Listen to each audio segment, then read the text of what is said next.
ya. Eh, ya ini pertama kali kita Zoom SK.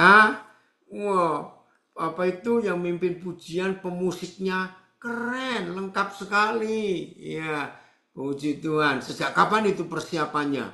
Bisa bagus sekali. Ya, terima kasih ya dari Medan. Luar biasa. Baik, kita akan belajar. Haleluya, saya ditemani Pak Pendeta Ramon. Ya, kami masih bersama-sama. Besok kami mulai pisah. Pastor Ramon ke Philadelphia, saya masih di LA, lalu saya akan ke state lain. Ya, baik, kita akan belajar. Tema kita hari ini sangat tidak enak. Karena sedikit sekali di dunia ini kita menemukan pribadi atau seorang yang ada di tema ini. Ayo, siapa bisa nebak kira-kira temanya apa? Ya, dipilih oleh Pak Filipus, temanya sabar. Oke, saya nggak tahu suku-suku yang lain, maaf. Setahu saya di Indonesia ini ada 2 suku yang paling banyak memberi nama anak mereka itu sabar. 1 orang Batak, 2 orang Jawa. Maaf ya, pasti. Ya banyak sekali. Ya kalau di Jawa biasanya sabar itu untuk laki-laki. Tapi aneh kalau di Batak sabar banyak dipakai untuk wanita. Ya, ya terserahlah orang tuanya mau pakai nama. Iya betul ya, Boru Sinaga Batak banyak nama pakai nama sabar ya. Ini cuma intermezzo, jangan tersinggung. Iya, ternyata hanya sedikit orang-orang yang dapat nama sabar dari orang tuanya justru nggak sabaran. Aduh. Nah kami di Papua ya bagian timur Indonesia ini ada istilah bagus, sumbu pendek. Pertama kali saya pindah ke Papua, saya bilang apa itu sumbu pendek? Nah dijelaskan, kami di timur ini khususnya Papua sumbu kami pendek. Beda dengan orang Jawa, sumbunya kepanjangan. Oh, saya baru mengerti. Jadi, kalau mau nyalakan petasan atau nyalakan bom atau mesiu, nah kalau orang Jawa sumbunya kepanjangan. Jadi di bercret dor begitu. Nah, kalau yang di timur baru dor langsung. Oke ya. Nah, saudara, hari ini tema kita tentang sabar, nanti biar Pak Filipus menjelaskan. Ternyata menjadi sabar dan membuat kita bisa sabar. Itu susahnya luar biasa. Susah. Nah, tapi Papa kita itu memberikan contoh sabar pada seekor hewan. Namanya kura-kura.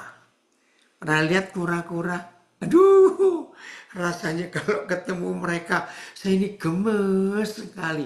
Pelan, kaki 4-nya itu diangkat 1, 1, 1. Ternyata kura-kura itu salah satu hewan yang umurnya paling panjang. Di dunia ini ditemukan di beberapa tempat kura-kura ada yang umurnya lebih 200 tahun. Wih, bayangkan. Nah, dari kura-kura itu kita belajar. Ternyata orang cepat marah itu umurnya pendek. Jangan marah. Tapi orang sabar kayak kura-kura umurnya panjang. Halo, yang hobinya marah-marah, maka itu dalam istilah ya. Saya nggak tahu dari kecil saya dengar istilah ini. Kamu itu marah-marah terus darah tinggi nanti, cepat mati. Dan betul itu saudara. Ini LP Mamuju tertawa itu. Betul. Orang yang marah-marah, darah tinggi, itu cepat mati. Maaf ya, maaf. Wah, ternyata sabar itu anugerah yang luar biasa. Negara Jepang itu satu-satunya negara di dunia yang jumlah penduduk usia 90 tahun ke atas itu paling banyak. Tolong catat. Jepang itu satu-satunya negara di dunia yang penduduknya umur 90 tahun ke atas itu paling banyak sedunia. Wah, luar biasa. Nah, salah satu penyebab orang Jepang bisa hidup panjang umur, sabar dalam mengunyah makanan. Ternyata bangsa Jepang itu kalau ngunyah makanan itu sekian banyak kali. Beda dengan kita di Indonesia.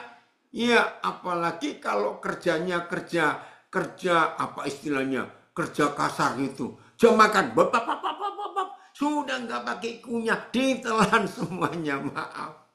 Nah, ternyata kalau kita makan dan kita bisa kunyah sampai berkali-kali, ya nggak usah dihitungin lah. Satu kali, dua kali, capek juga nanti. Tapi yang sabar, ya nanti kita panjang umur. Saudara, senang gak saya panjang umur? Tapi awas, jangan minta panjang umur, maaf ya maaf. Jangan minta panjang umur supaya lebih panjang berbuat jahat. Ampuni kami Tuhan. Jangan itu terjadi. Nah, jadi kalau mau belajar sabar, belajarlah seperti kura-kura. Ya, ndak jalannya pelan sekali. Ya, maka itu orang yang mau belajar sabar harus hidup dengan kura-kura. Oke, supaya bisa sabar betul kura-kura itu. Ya, nah kita lanjut. Kenapa sih ada orang nggak bisa sabar? Ya, jawabannya gampang. Orang yang nggak bisa sabar, dia itu tidak mau mengalami proses. Ya, lagi sekali, Yong, Bayu, awas kamu nggak sabarnya, lari dari proses, awas kamu itu loh. Saya ulangi lagi, orang yang nggak bisa sabar itu nggak mau mengalami proses. Kalau kita melihat di alam ini ada proses yang sangat mengerikan. Satu, terjadinya mutiara. Lihat ya, terjadinya mutiara. Saudara, mutiara ya dalam warna tertentu, bentuk tertentu, ukuran tertentu, bisa mahal. Oke, Poroda dihadir, puji Tuhan. Mahalnya luar biasa. Nah, kalau kerang tidak sabar, maka tidak akan terjadi mutiara. Saldi, sudah balik. Ya, saya ulangi. Kalau kerang itu tidak sabar, tidak akan terjadi mutiara. Nah, mutiara itu tidak hanya terbentuk karena kesabaran kerang, tapi ini loh saudara, penderitaannya. Berat sekali. Lapas kelas 1 Palembang, puji Tuhan bisa bergabung. Jadi kerang itu menghasilkan mutiara bukan cuma karena kesabarannya, tapi karena penderitaannya. Oke, Saya beri contoh yang lain, nanti saya akan kembali ke mutiara. Berlian. Saudara tahu berlian?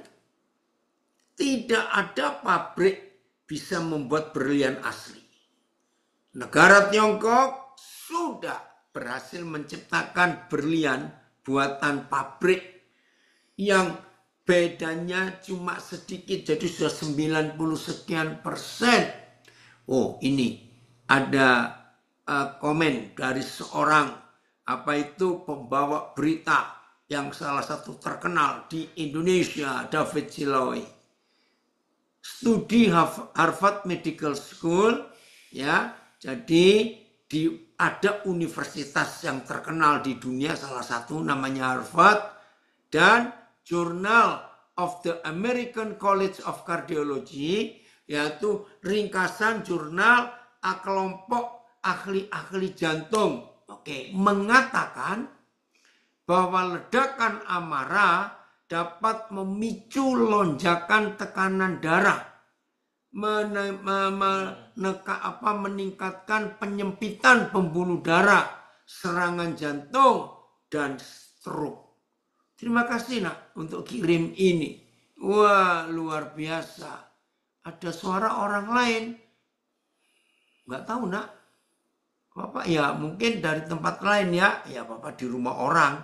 Oke, mudah-mudahan nggak terganggu. Oke. Jadi saudara, marah itu merusak kesehatan. Emosi yang tak terkendali itu merusak kesehatan. Lanjutnya apa? Dendam. Nggak suka orang lain. Wih, nah ini sekarang contoh berlian. Berlian itu proses alam. Dan jadinya bukan ratusan tahun, bukan ribuan tahun, tapi dalam pengetahuan, ilmu pengetahuan, berlian itu sebuah proses ribuan, jutaan tahun. Bagaimana batu-batuan atau larva gunung berapi itu digencet, diproses, dipres, ya, oleh tekanan-tekanan udara dan macam-macam lagi.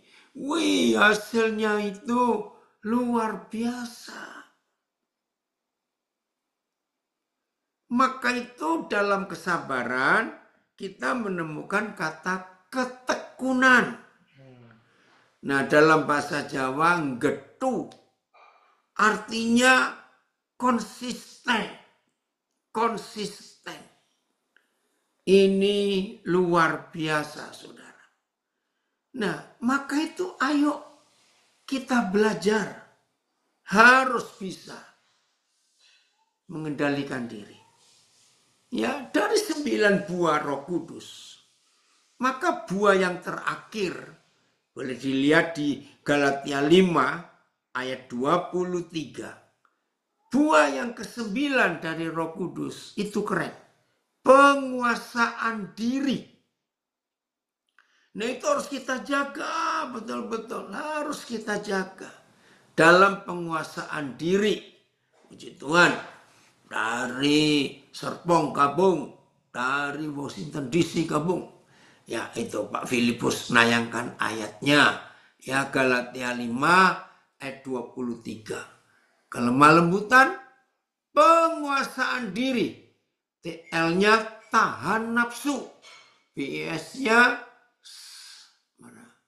selalu sanggup menguasai diri. TSI-nya bisa menguasai diri. Nah, itu dia. Jadi itu pekerjaan Roh Kudus yang membuat kita bisa sabar betul. Salah satu kemenangan yang kita miliki di dalam kesabaran, ini penting. Ya, tolong dicatat. Salah satu sikap, salah satu komponen dalam hidup kita supaya bisa sabar, yaitu tidak takut rugi. Tolong dicatat. Orang yang selalu takut rugi, dia susah sabar.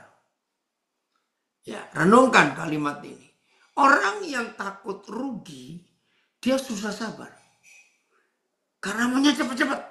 Cepat-cepat. Telat ini. Nanti bagaimana? Nah, takut rugi. Jangan takut rugi. Nggak apa-apa. Mau bagaimana lagi? Ya. Berapa waktu yang lalu, itu tahun lalu, saya lupa bulan berapa, pertengahan. Saya lagi di Amerika.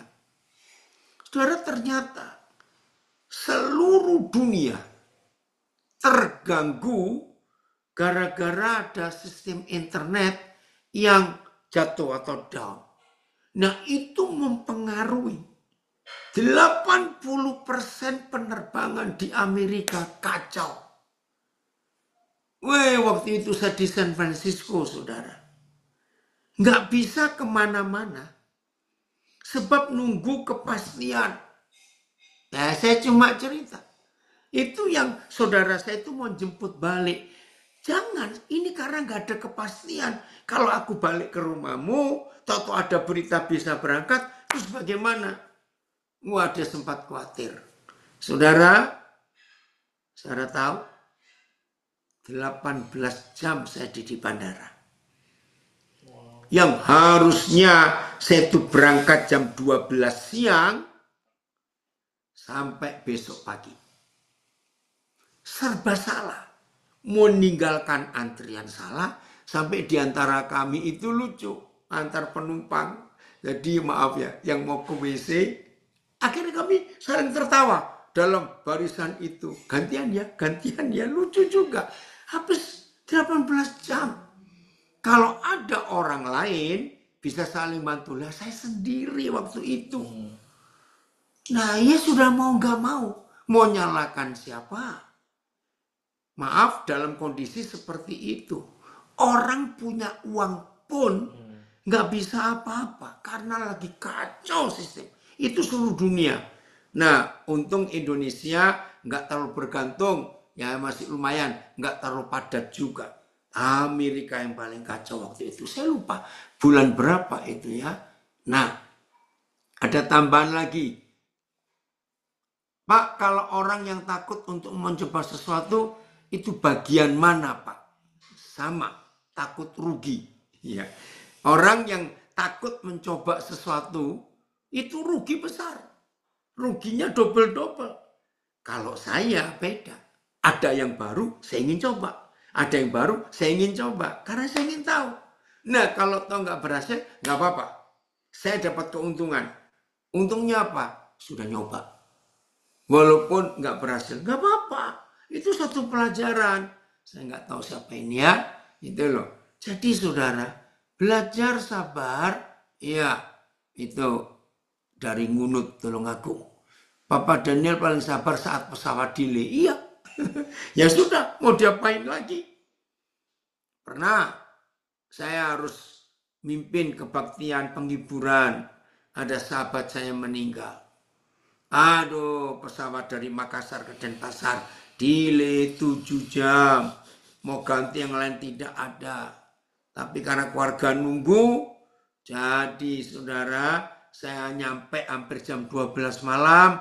Tapi beberapa sahabat masih nunggu, ya saya tetap dapat kesempatan untuk boleh berbagi. Muji Tuhan, keluarga juga sabar, saya pun diberi kemampuan. Ya mau bagaimana lagi? Nah, ada banyak hal dalam hidup ini. Kalau kita siap diproses, tidak takut rugi, sabar itu gampang sekali. Ada komen ini. Orang Nabire sedang di Surabaya. Ya, apa? Ada yang ngomong, ya ampun Pak, sekitar rumah potong rumput, suara mesinnya bising sekali. Khotbahnya sabar lagi, kepala saya sakit, tapi harus sabar. Puji Tuhan. Siapa yang ngomong ini lucu juga ini. Nggak apa-apa. Ya, ada yang ngomong, Pak sabar saja masih bisa darah tinggi. Bagaimana dengan Pak yang lain? Ya, arti sederhana dari kata sabar sama dengan menjalani hidup selangkah di belakang Tuhan. Wih, keren juga ini ya. Oke. Nah, jadi saudara, Siap rugi, nggak usah takut. Siap diproses, menunggu waktu Tuhan yang tepat. Nah, saya kembali dulu ke kerang tadi itu ya, mutiara. Jadi kerang itu kan nggak punya tangan. Ya, lihat ya. Rumah mereka kan apa itu dari dua bagian ya, yang bisa buka nutup itu. Nah, ketika mereka buka rumahnya untuk cari makan, tiba-tiba ada sebutir pasir. Sebutir pasir. Kecil. Ikut masuk. Saudara bayangkan. Seperti kita kelilipan. Keren loh saudara. Kelilipan itu bahasa Jawa. Yang sampai hari ini belum ditemukan bahasa Indonesianya. Ya, keren itu. Kelilipan. Kalau kita kelilipan, kita masih punya jari.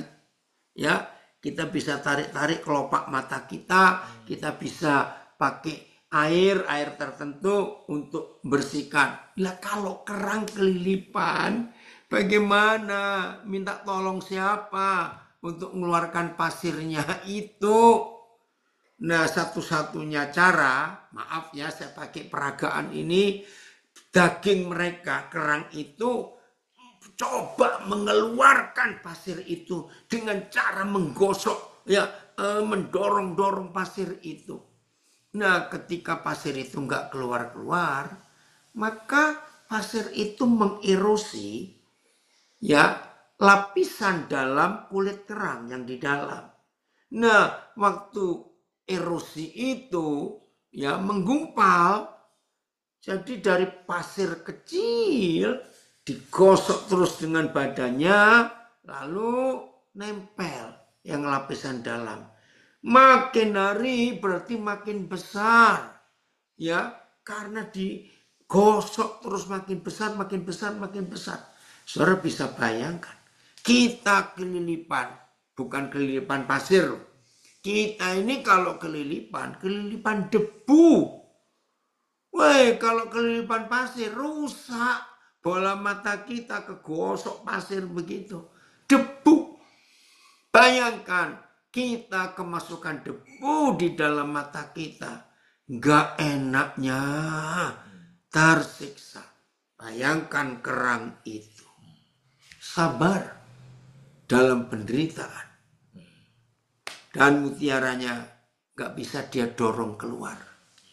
Tunggu manusia untuk panen mutiara itu. Jadi sangat tidak rugi, bahkan untung besar kalau kita bisa sabar. Dimaki-maki orang, anggap aja sedang makan cabai, makan rica, makan lombok. Aduh, pedes, nggak apa-apa. Sebentar pasti hilang, nggak apa-apa. Ya, berapa kali saya memberikan pengajaran ini ya, misalnya. Satu kali ada di antara kita lagi berdiri di pinggir jalan menunggu sesuatu, entah jemputan, entah apa bis atau kendaraan umum begitu ya. Terus tiba-tiba ada orang lewat di depan kita. Kita nggak kenal orang itu. Dia noleh, anjing lu. Ya biasanya orang kan marah. Roh Kudus ngajar saya, nggak boleh marah. Dikatakan anjing kok nggak marah. Dengerin ya, yang masih suka marah dengerin. Harusnya kalau ada orang ngomong anjing kamu, kita itu sabar. Ya, sabar. Jawab, maaf, anjingnya yang mana? Loh betul toh? Kita kan bukan anjing. Harusnya tanya anjing yang mana. Nah, saya balik. Tolong jawab yang belum pernah tahu hukum ini. Kalau kita ketemu anjing beneran. Ya, dengar. Kalau kita ketemu anjing beneran. Terus kita ngomong, anjing lu. Apa reaksinya si anjing? Maaf. Cepetan jawab. Anjing lu, gitu. Gimana? Ini anjing beneran loh. Mana jawabannya? Tolong nulis dong. Saya mau baca ini. Yang di Zoom, Instagram, Facebook. Anjing beneran dikatain anjing. Guguk-guguk. Salah dari Mamuju. Bukan nggak marah. Anjingnya nggak ngerti. Kalau dalam hati dia bilang, lu ngomong apa? Gua nggak ngerti. Bayangkan. Anjing asli saja dibilang lu anjing, dia nggak peduli. Lah memang gua anjing, lu mau ngapain? Lah kenapa yang bukan anjing marah-marah? Halo, ada orang nggak ini? Oke, ada yang tanya. Kalau misal kita nggak salah, tapi dikriminalisasi, gimana Pak? Belajar dari Jokowi, nggak usah repot-repot. Lihat itu Jokowi ini 4 tahun ini diributi ini jasanya terus. Ya toh, nggak usah jauh-jauh. Belajar sabar seperti itu. Kan tetap aja kita stres kepikiran dengan keluarga yang nggak tahu apa-apa. Nggak usah stres.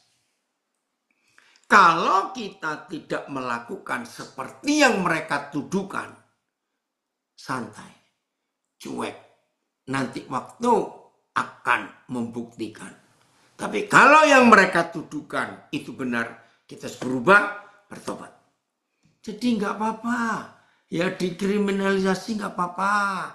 Ya hukum nanti akan berbicara. Karena ya saudara, kalau kita hidup seperti itu, langkat baru hadir, puji Tuhan. Ya oke. Ya. Ada yang bilang kipit-kipit ekornya, anjingnya. Oke. Ya. Ya, jadi kita lihat. Bagaimana cara Tuhan bekerja dalam hidup kita. Lihat alam ini. Saudara, di samping belajar kepada kura-kura. Belajar dari semua yang ada di alam. Saya percaya di semua LP, rutan, ya pasti ada kebun. Pasti itu ada. Nah coba belajar. Ya bahkan ada yang peternak di semua LP ya, ada peternakan, ada yang kebun sayur, ya ada yang macam-macam lah, fasilitasnya banyak kok. Nah, belajar sabar dari alam. Yang pelihara ayam begitu bertelur dikumpulkan lalu mengeram. Tuhan punya program. Ayam itu mengeram sampai menetas. Itu ada ukurannya. 21 hari. Ini luar biasa. 21 hari pasti netas. Ya ada yang bandel-bandel dikit itu. Telurnya itu enggak netas sampai lewat 3 hari. Enggak apa-apa. Biarin dulu. Ya semua ada waktunya. Saudara nanam sesuatu. Jagung misalnya. Ya dari biji ditanam sampai panen. Jagung itu kira-kira 3,5 bulan. Kira-kira. Ada waktunya semuanya. Kalau saudara maaf. Vonisnya agak panjang. Nanam buah, pohon buah. Entah biji mangga. Entah biji manggis. Ya pasti diberi kok itu. Nah itu biasanya tanaman-tanaman menaun ya itu 7 tahun. Dari nanam biji sampai buah pertama itu kira-kira 7 tahun. Nah kita lihat ayat ini. Pengkhotbah 3 ayat 11. Hebat sekali Bapak kita itu ya. Luar biasa. Pengkhotbah 3 ayat yang ke-11. Semua ada waktunya. Kita harus belajar untuk sabar, ya. Saudara, ibu mengandung, anak lahir, itu kira-kira 9 bulan 10 hari. Justru, kalau ada yang mau ingin cepat-cepat, itu namanya prematur. Kasihan bayinya, belum waktunya. Lihat ini. Tuhan membuat segala sesuatu indah pada waktunya. AYT, dia telah menjadikan segala sesuatu, naikkan Phil, apa ya, dengan indah pada waktunya. BIS, ia menentukan waktu yang tepat untuk segala sesuatu. Terima kasih Tuhan. TSI, Tuhan sudah mengatur supaya setiap hal terjadi tepat pada saat yang sudah ditentukannya. Ya sudah. Rugi kalau tidak sabar. Wah, ibu penginjil hebat dari Nepiri Kapung. Rugi kalau kita tidak mau sabar, mau cepat-cepat. Rugi. Saya masih ingat waktu saya masih kecil, masih SD ya. Saya ini sayang binatang. Ya, kebetulan di halaman belakang rumah ayah kami itu ada kebun, walaupun nggak besar. Ada pohon jeruk, jeruknya pun 3 macam. Ada jeruk Bali, ya, jeruk nipis, dan jeruk purut. Jeruk purut itu yang apa ya? Ya, saya lupa bahasa Indonesia, jeruk purut. Yang kasar keriput itu ya. Nah, pohon mangga ada 2. Satu mana lagi? Satu mangga gadung. Aromanis istilahnya.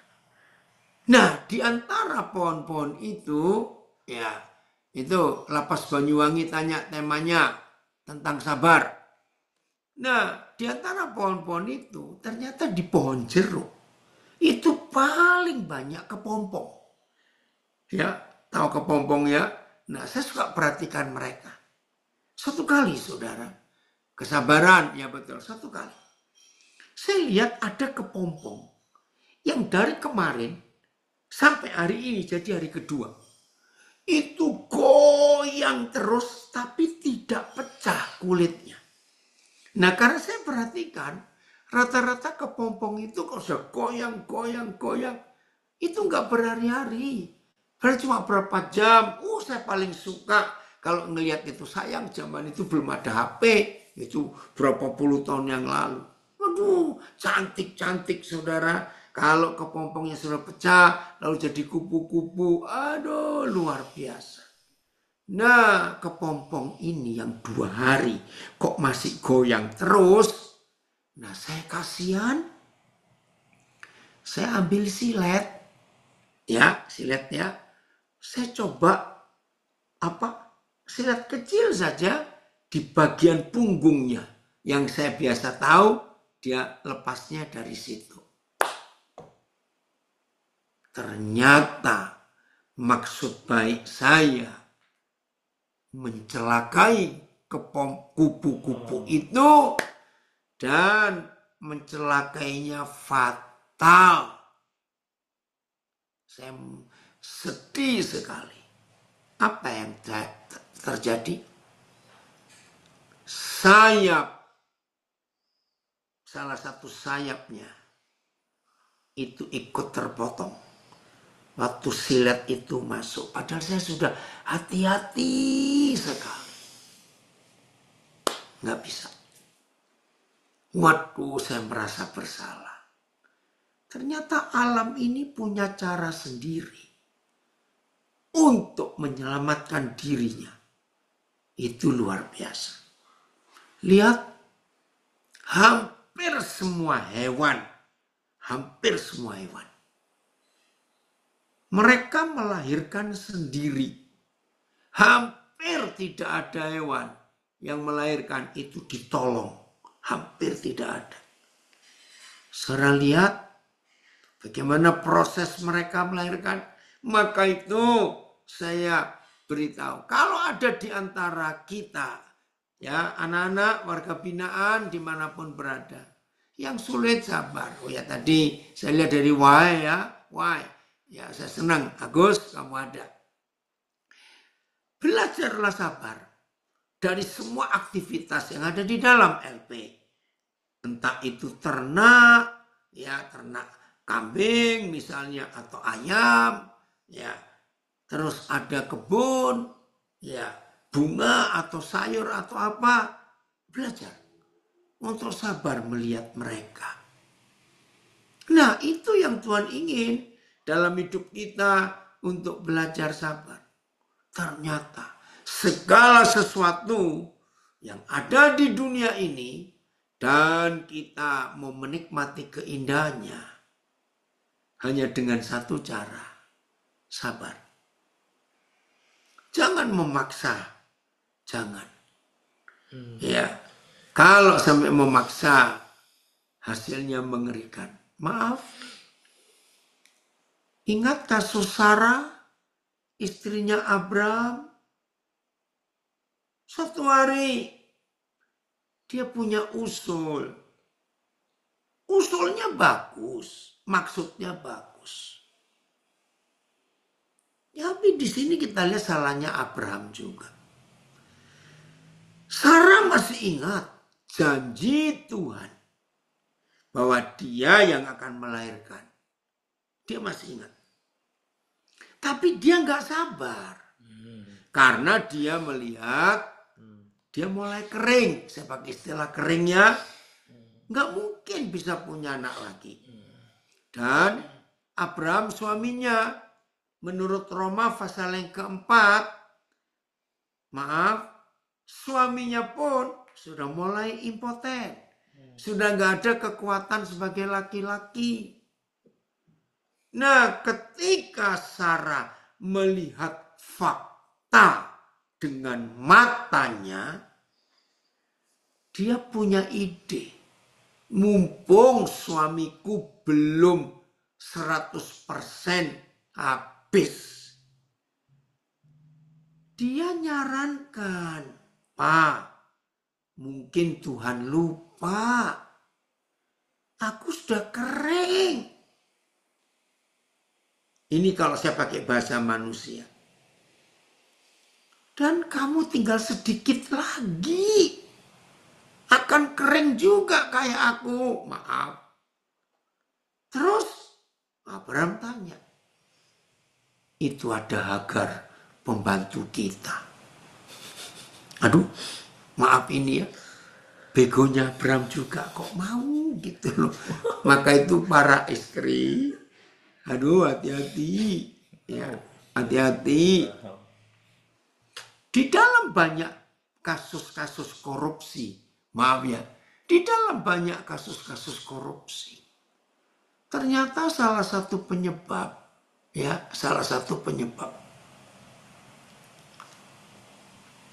istri-istri yang merasa gaji suaminya kurang. Lalu timbul iri hati karena istri-istri yang lain, punya perhiasan ini, punya perhiasan itu, punya mobil ini, mobil itu, maaf. Ternyata kasus Sarah pada Abraham itu masih terjadi sampai hari ini. Ketika ada istri-istri yang gak sabaran, menasihati suaminya untuk jadi perampok, maaf, gak semua ya, gak semua. Jadi gak perlu ada yang tersinggung, maaf. Nah itu begonya juga si suami. Kenapa dengar pendapat istri? Saudara, ini loh yang kita harus jaga. Aduh, sayang Abraham nuruti Sarah. Lahir Ismail yang tidak dalam rencana Tuhan. Dan sedihnya sampai hari ini, entah sampai kapan, dua anak dari satu bapak, dua ibu ini bisa berdamai sampai hari ini.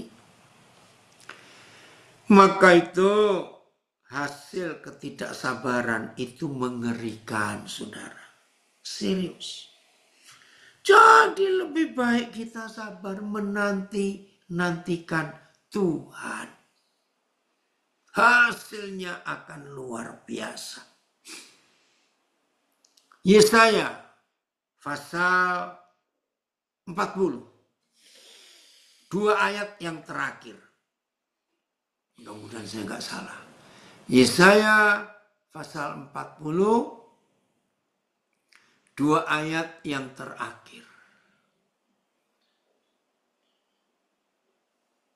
Ya. Orang-orang muda menjadi lelah dan lesu. Dan teruna-teruna jatuh tersandung. Ayat dulu. Ya. Orang-orang muda menjadi letih dan lesu. Anak-anak muda akan jatuh tersandung. PS. Orang-orang muda menjadi lelah dan lesu. Anak-anak remaja jatuh tersandung. Ayat 31. Oke, Teren. Ya. Ayat 31. Tetapi, ini jaminannya. Tetapi orang yang menanti-nantikan Tuhan, izinkan saya mengganti kata menanti-nantikan itu dengan sabar. Tetapi orang-orang yang sabar menunggu Tuhan bekerja akan mendapat kekuatan baru. Justru kalau sabar nggak tergesa-gesa itu ada kekuatan baru. Mereka digambarkan ya, orang yang menanti-nantikan Yahweh Tuhan, orang-orang yang sabar menunggu waktu Tuhan, mereka seumpama Raja Wali yang naik terbang dengan kekuatan sayapnya. Keren. Mereka berlari dan tidak menjadi lesu. Mereka berjalan dan tidak menjadi lelah. Ayat akan tetapi mereka yang menanti-nantikan Yahweh akan memperoleh kekuatan baru. Mereka akan naik dengan sayap-sayap seperti burung Raja Wali. Mereka akan berlari tetapi tidak menjadi lesu. Mereka akan berjalan tapi tidak menjadi letih. PS. Ya, PS. Tetapi orang yang mengandalkan Tuhan jadi sabar. Akan mendapat kekuatan baru. Mereka seperti burung Raja Wali yang terbang tinggi dengan kekuatan sayapnya. Mereka berlari dan tidak menjadi lelah. Mereka berjalan dan tidak menjadi lesu. Senang gak hidup kayak begini? Aktif, sibuk, berjalan, berlari semuanya. Tidak lelah, tidak loyo. Tapi dapat kekuatan baru. Karena sabar. Menanti-nantikan Tuhan. Menunggu Tuhan. Menyatakan kekuasaan kemuliaannya. Aduh, itu luar biasa. Jadi, sabar itu enggak rugi. Malah untung. Lagi sekali, ingat kura-kura. Pelan. Ternyata mereka lah binatang yang paling panjang umur. Tolong yang sumbu pendek, hari ini panjangkan sumbu saudara. Ya, panjangkan sumbu saudara. Diejek, difitnah, disalahkan. Ya, menantikan PB kok nggak keluar-keluar. SK-nya nggak turun-turun. Sabar. Apa saja. Metro harus keluar. Sabar. Ada rencana Tuhan yang luar biasa. Oke. Pastor Ramon, lanjutkan. Ya, puji Tuhan. Amin. Amin. Saya bersyukur buat hari ini ya, dan diberkati. Menarik sekali temanya ya. Saudara perhatikan nggak betapa sabarnya Bapa kita di surga. Amin. Nah, saya kasih contoh yang paling gampang nih ya. Ketika Adam dan Hawa jatuh ke dalam dosa, Anda ingat Tuhan menjanjikan penebusan, betul ya? Dia tahu apa yang mau dia perbuat, bahwa suatu hari dari benih keturunan si perempuan itu akan menghancurkan kerajaan kegelapan, ya, akan menghancurkan benih dari keturunan ular yang merupakan simbol dari setan, betul ya? Dan dijanjikan dari hari pertama mereka jatuh, ya, dari hari pertama mereka jatuh dalam dosa yang mengakibatkan kematian dalam hidup mereka suatu saat nanti ke depannya, dari hari pertama penebusan dan jalan keluar yang permanen itu sudah dijanjikan. Betul nggak? Betul ya? Tapi pada kenyataannya, kejadiannya kapan, saudara? Ya, mungkin menurut sejarah teologis yang paling gampang, sekitar 4.000 tahun kemudian dari pertama kali Adam dan Hawa jatuh. Aneh ya, kalau kita, misalnya itu anak kita, misalnya itu keturunan kita, belum tentu kita itu kuat menunggu 4.000 tahun untuk menyelamatkan manusia yang kita kasihi. Saudara percaya Tuhan mengasihi kita? Amin. Ya. Nah, perhatikan deh, betapa sabarnya Bapa di surga. Perhitungannya luar biasa, ketenangannya luar biasa, saudara.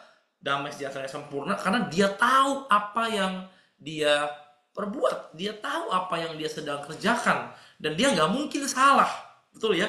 Jadi bayangkan tuh, selama sejak Adam dan Hawa jatuh itu ya, 4.000 tahun ke depan sampai Yesus betul-betul lahir, itu apa saja tuh yang terjadi? Wah, mengerikan, betul kan? Banyak hal yang mengerikan. Gak lama kemudian Kain bunuh Habel, ya. Lalu peristiwa Nuh, di mana semua manusia dibinasakan dulu, seperti di restart lagi. Lalu kemudian Sem, Ham, dan Yafet juga tidak akur. Ham malah akhirnya menjadi bangsa Kanaan, dan dari Ham itu ada orang Filistin semua yang simbol dari setan sendiri. Bayangkan ya, pertumpahan darah, tangisan, teriakan. Bayangkan saudara, ya. Kenapa Yesus itu tidak langsung mati saja, menebus dosa umat manusia 2 minggu kemudian setelah Adam dan Hawa jatuh? Saudara pernah mikir hal ini ya? Kenapa dia nggak seperti itu aja? Kenapa Yesus Kristus tidak disalibkan setahun kemudian lah, at least, ya, mencegah begitu banyak penderitaan, kesulitan, dan air mata yang mengerikan? Kenapa? Karena gini ya, dalam semua pergumulan dan penderitaan, ada satu sikap hati sebetulnya yang Tuhan itu pengen munculkan dari hidup kita. Dalam semua yang gak enak itu, ya, ternyata ada satu hal yang ia itu ingin munculkan. Bisa berupa iman, bisa berupa ketekunan yang tadi Pak Daniel udah bahas, bisa berupa keberserahan, atau ya berani rugi misalnya, seperti yang tadi disampaikan. Dalam konteks Adam dan Hawa, apa sih waktu segitu panjang, waktu 4.000 tahun itu supaya apa? Kenapa tidak diselamatkan langsung kebesokan harinya? Atau bulan depan lah, ya. Langsung bulan depannya lahir tuh benih ilahi itu. Anda percaya nggak Hawa itu pasti nungguin? Nggak mungkin nggak nungguin, betul nggak? Pasti Hawa nungguin, karena janjinya itu terjadi, dikatakan kepada Hawa, dari keturunanmu akan lahir pribadi yang menyelamatkan hidup kamu. Ditunggu Kain, ternyata bukan. Habel ternyata bukan, dibunuh malah. Ya, betul ya. Nah, apa sih yang Tuhan coba timbulkan dari keadaan yang sabar itu, saudara? Sederhana sih. Dia mau manusia belajar merasakan kebutuhannya akan juru selamat. Udah ancur-ancuran, tumpang tindih semua, gelabak-gelebuk ya, berseru sama Tuhan. Pelan-pelan hatinya ini mulai kepengen, Tuhan mana dong? Yang darimu itu mana? Gak bisa nih kita kayak begini nih. Berantakan semua ini. Ya, ancur-ancuran.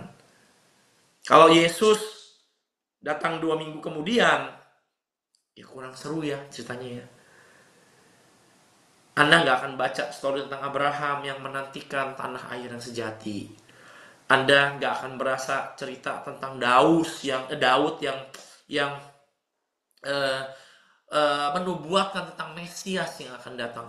Semua itu membuat mereka menunggu dengan sabar. Semua waktu yang panjang itu, ya, saya beritahu, menimbulkan pengharapan dalam hati mereka. Dan ketika yang ilahi itu datang, saudara, maka seharusnya yang ilahi itu tidak disia-siakan. Ya. Nah, semua situasi yang gak enak dalam diri kita, semua tantangan yang tidak enak dalam diri kita, itu pasti menimbulkan gejolak di hati kita. Nimbulin sesuatu. Suatu respon, suatu penantian, suatu pengharapan. Itu yang Tuhan cari. Ya, itu yang Tuhan cari. Jadi kalau keadaan Anda lagi gak enak, dipaksa nunggu akhir-akhir ini, saudara. Dipaksa mengerti tentang hidup orang, dipaksa ngampunin, dipaksa nerima orang. Sebetulnya dia lagi mencari hati kita. Dia lagi mencoba menumbuhkan hati kita. Nah, itulah mutiara itu. Amin. Itu lebih berharga. Itu lebih berharga dari semua keadaan yang enak. Itu lebih berharga dari semua kecepatan yang Anda mau, dari semua penyelesaian yang Anda mau. Oke? Itu lebih berharga. Banyak dari kita itu hanya menanti-nantikan situasi yang bahagia. Padahal semuanya sama. Yang bahagia, yang menderita, situasi enak, situasi yang tidak enak, di hadapan Tuhan semuanya sama. Terakhir, ya, kalau nggak percaya, mari lihat Filipi pasal yang keempat. Ya, Filipus pasal yang keempat belum ditulis. Filipi pasal yang keempat. Kita baca ayat ini dengan teliti ya. Jadi Anda pasti akan lebih sabar lagi setelah mengenal kebenaran ini, saudara. Karena buat Anda semuanya sama. Semuanya sama. Ya, sekali lagi bukan Filipus pasal 4, melainkan Filipi pasal 4. Kita lihat ayat yang ke 11, ya, 12. Kita lihat 11 sampai 13 saja. Ya. Ini konsep yang baik, ini frame yang baik untuk ada dalam diri kita. Makanya gini, keadaan bahagia, urusan cepat selesai, apa-apa maunya beres, jangan menjadi tujuan kita. Setuju? Kalau tujuan Anda yang sekedar yang enak, sekedar yang kelihatan, ya kangen sama Filipus betul, ya. Sekedar situasi yang lebih lega. Kalau goal Anda sekedar kelonggaran hidup, saudara, ya, saudara pasti akan selalu nggak sabar, apalagi kalau nggak dapat, ya. Nanti kalau yang Anda pikir kelonggaran hidup telah Anda dapatkan, saudara akan nggak sabar dengan hal lain lagi yang mau Anda kejar, ya. Tapi kalau Anda kenal ayat ini dengan baik, saudara pasti akan mau belajar sabar dalam segala keadaan. Perhatikan ya, kita baca dalam pengertian, lihat, kukatakan ini, ya, intinya gini, ya. Dia bersyukur sama jemaat di Filipi karena baru menerima kiriman dari mereka, saudara. Ya, disebutnya persembahan yang harum. Saya nggak tahu ini bentuknya apa. Kemungkinan besar uang, atau bisa juga kemungkinan besar barang-barang yang praktis yang bisa dia pakai di penjara. Baju, kain-kainan, buku, makanan, ya. Pokoknya gini, intinya gini, ya. Paulus ini baru menerima kiriman, bingkisan dari jemaat Filipi, ya. Dia bilang nih, makanya, makasih ya, kalau ayat 10-nya tuh ya, wah kamu, ayat Anda lihat ayat 10-nya, wah kamu mikirin saya ternyata. Terima kasih ya, kamu selalu perhatian, dan kali ini ada kesempatan, kamu bisa memberi, ya. Lihat ayat 11-nya, ini bagus banget. Aku ngomong begini, oke, ini terjemahan Ramon Pramudia, saudara ya. Aku ngomong begini bukan karena aku tuh ngerasa nggak enak di sini, ya. Tanpa pemberianmu, enggak sih, enggak. Aku ngomong gini bukan karena lagi nggak punya duit tiba-tiba enak, lagi kegencet tiba-tiba ada kelonggaran, enggak. Aku ngomong begini, ya, bukan karena kekurangan. Kenapa? Karena aku ini udah belajar untuk mencukupkan diri dalam segala keadaan. Tuh, keren ya.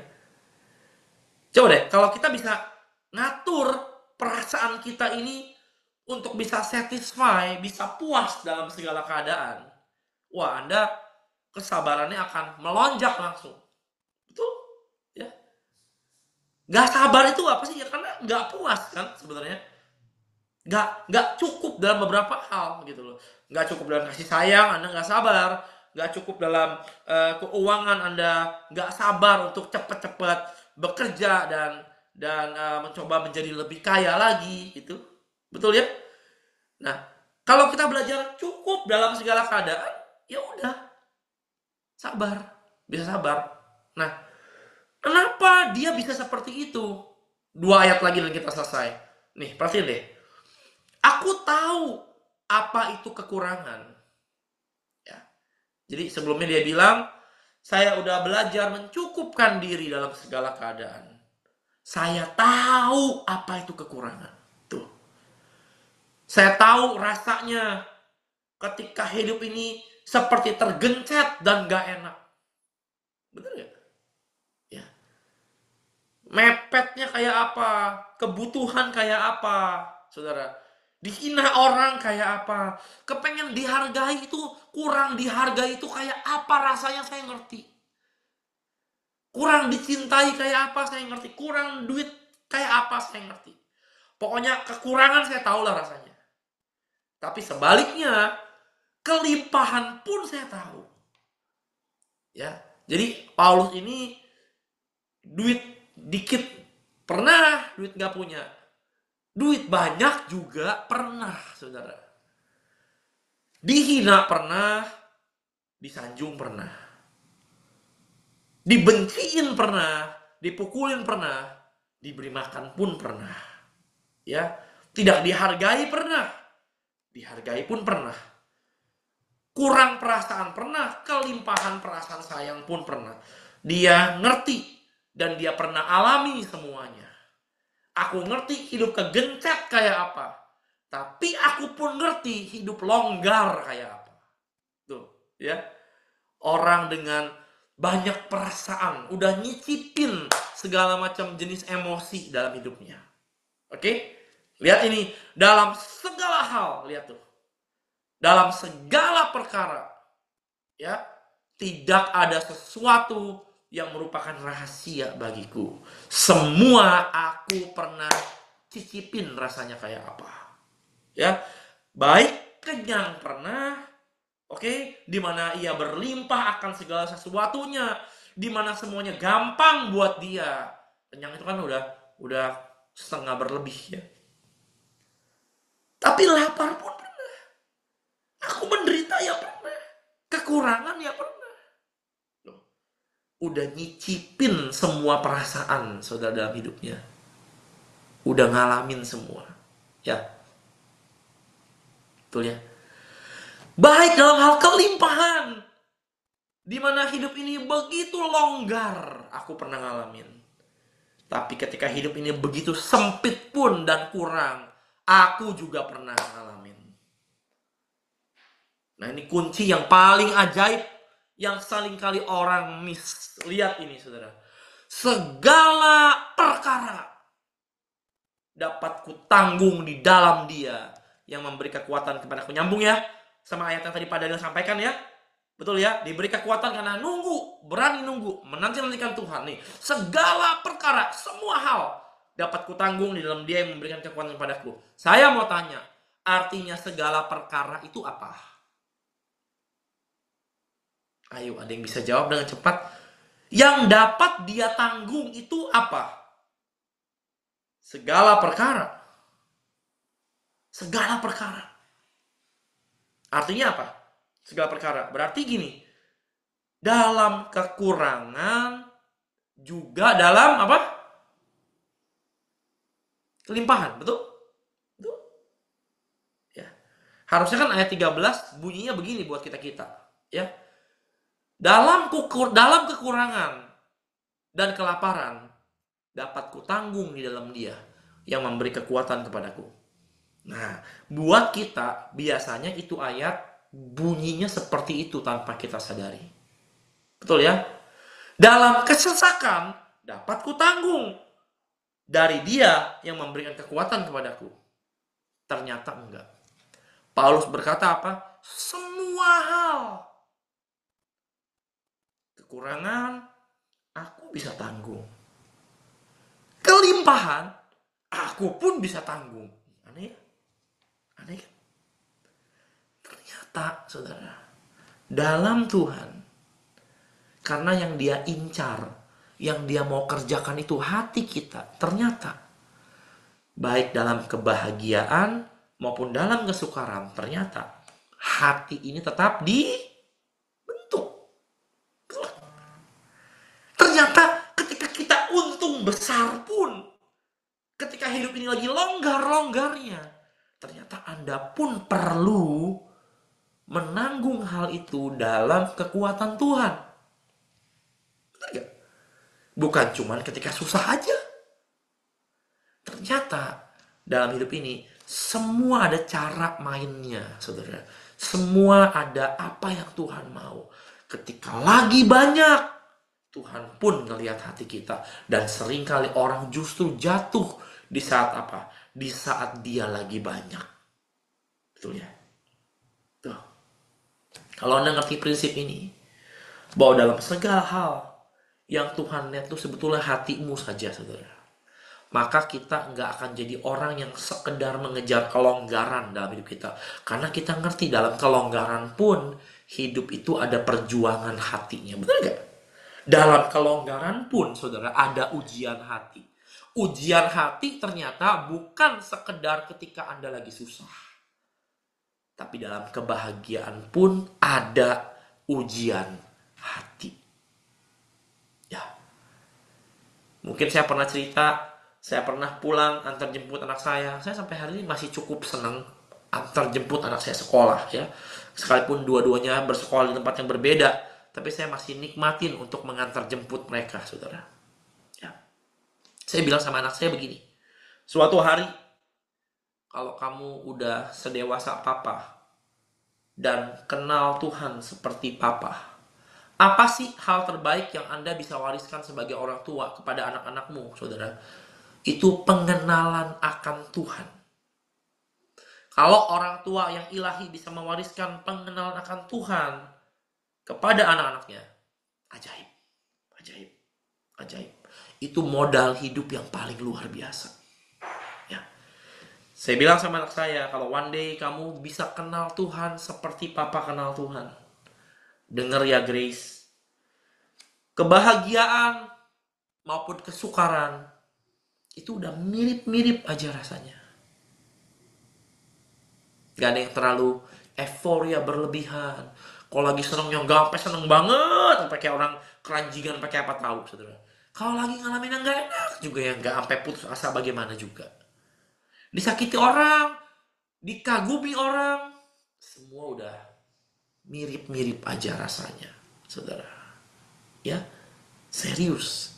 Saya bilang sama anak saya, one day kalau kamu bisa sedewasa itu, penderitaan, kebahagiaan, cinta, atau ditolak orang udah mirip-mirip aja.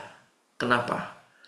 Karena saya percaya dalam segala hal Tuhan pasti mengerjakan sesuatu dalam hidup kita. Amin. Amin. Ingat ya, kenikmatan, kebahagiaan, dan kelonggaran hidup bukanlah goal. Bukan.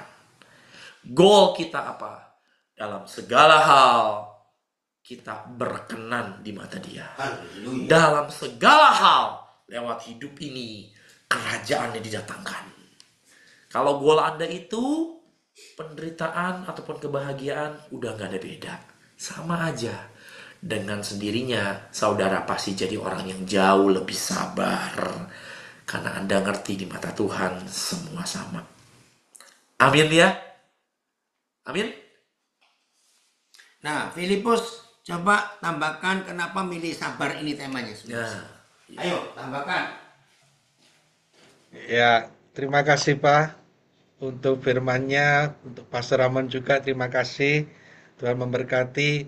Ya, karena saudara-saudara kita yang di lapas maupun di rutan untuk selama ini memang harus harus dikuatkan untuk kesabarannya ya. Apalagi tinggal satu blok, satu sel begitu, selnya sempit, harus banyak orang, saling bersinggungan, ya tidak boleh marah, ya. Bagi saudara-saudaraku yang di lapas maupun di rutan, tetap sabar ya. Memang harus ada pertanggungjawaban yang harus dilaksanakan, sabar untuk menanti janji Tuhan gitu ya. Sabar. Tuhan akan menjadikan segala sesuatu indah pada waktunya. Jadi jangan Amin. sampai eh, memang Bapak Ibu mengajukan PB, mengajukan berkas-berkas yang lain, mungkin banding gitu ya. Pikirkan saja dulu gitu. Maksudnya jangan sampai eh, meskipun mengajukan PB pun harus sabar karena tidak sedikit yang harus ditangani bagi Dirjen Pas ya, bagi Bapak Direktur di sana untuk memilah ini yang PB yang harus diturunkan dulu, ini yang masih harus diproses dulu gitu ya. Jadi sabar gitu ya. Bawa-bawa dalam doa, berdoa kepada Tuhan untuk campur tangan ya supaya PP ataupun berkas-berkas yang lain itu bisa cepat turun SK-nya itu ya. Karena itu tadi Tuhan menjadikan segala sesuatu indah pada waktunya. Jadi kalau Hmm. Bapak Ibu kadang-kadang oh karena tidak sabaran harus maaf kata, pakai pelicin gitu ya, pakai Hmm. uang untuk bisa segera diproses. Tidak bagus hasilnya. Nantinya akhirnya bisa berulang lagi. Bapak Ibu bisa kembali lagi ke dalam lapas gitu ya. Harus sabar, sabar dan sabar. Meskipun tidak enak juga ya tinggal di dalam lapas, di dalam rutan, bersinggungan dengan semua orang. Tetapi itulah proses yang harus Bapak Ibu jalani. Gitu ya. Terima kasih. Itu yang tambahan saya. Terima kasih Pak. Pak, untuk firman-Nya, Pastor Ramon, terima kasih. Pastor Ramon bisa tutup dalam doa untuk firman Ya, Tuhan ini. amin. Apalagi dalam konteks lapas ya, betul ya. Tentunya di dalam pun ada perjuangannya, tapi ketika Anda keluar pun kan bukan berarti tanpa perjuangan, betul ya Pak Filipus ya. Betul. Ujiannya akan beda lagi. Tantangannya akan beda lagi. Jadi sama di dalam, di luar, dalam konteks kerajaan surga ya sama aja, sama. Makanya betul yang tadi Pak Firgus bilang dan sekali lagi yang ayat yang tadi Pak Daniel sampaikan, semua indah pada waktunya. Yang paling bagus begini kita berdoa. Biarlah kita semua keluar pada waktunya Tuhan. Ya, tidak lebih cepat dan tidak lebih lambat ketika Dia mengerti. Betul ya? Bahwa kita sudah lulus, bahwa apa yang Tuhan sedang mau timbulkan dalam hati kita, apa yang sedang Tuhan mau munculkan dalam hati kita, itu benar-benar keluar, mutiara itu muncul, saudara, maka kita pun akan siap nanti untuk tantangan berikutnya dalam hidup ini. Amin. Ya, itu yang paling penting. Ya, jadi kita berdoa sama-sama yuk. Terima kasih Bapak, kami menyerahkan semua proses kehidupan kami ke dalam tangan-Mu. Kami mau deklarasikan dan kami mau nyatakan, Engkaulah yang menentukan musim demi musim. Engkau yang menentukan batasan demi batasan. Dan Engkau yang tahu Tuhan, apa yang menjadi isi hati kami yang paling dalam. Mari Tuhan, biarlah musim hidup kami Engkau yang tentukan, dan semuanya indah pada waktunya. Di dalam, di luar, kerajaan Allah datang lewat hidup kami. Dalam nama Yesus kami berdoa. Amin. Amin. Amin, amin, amin, Puji amin. Tuhan. Amin.